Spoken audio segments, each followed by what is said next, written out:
কোন বেঈমানের মতো চুল রাখলা? ওই বেঈমানের জন্মের ঠিক আছে কিনা তাও তো তুমি জানো না। ওই বেঈমানের চরিত্র আছে কিনা তাও তো জানো না।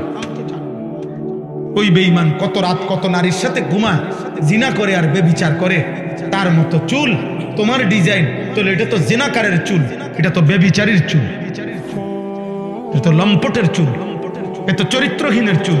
তাহলে চুল যদি হয় লম্পটের, তো তোমার ভিতরে আখলাক কিসের? এটা আমরা বুঝি না। আমরা এটা বুঝি না আব্বা। দিল তোমার কি চায় আমরা বুঝি না। এক ওয়াক্ত নামাজ যে পড়ে না, একটা সেজদা যার কপালে নাই, হায় হায় হায় হায়। তুমি যে নারী দেখো মোবাইলে, তো এরপরে তোমার দিলে কি চাচ্ছে আমরা এটা বুঝি না। তুমি কি চাচ্ছ দেখে এটা দ্বারা এরপরে তোমার কি মনের আকাঙ্ক্ষাটা কি? জিনা। তুমি যদি বেবিচার করতে পারতা, এটাই তো চাও, আর কি? তো মানুষের বাচ্চা কেমনে বেবিচার করতে চায় বলে?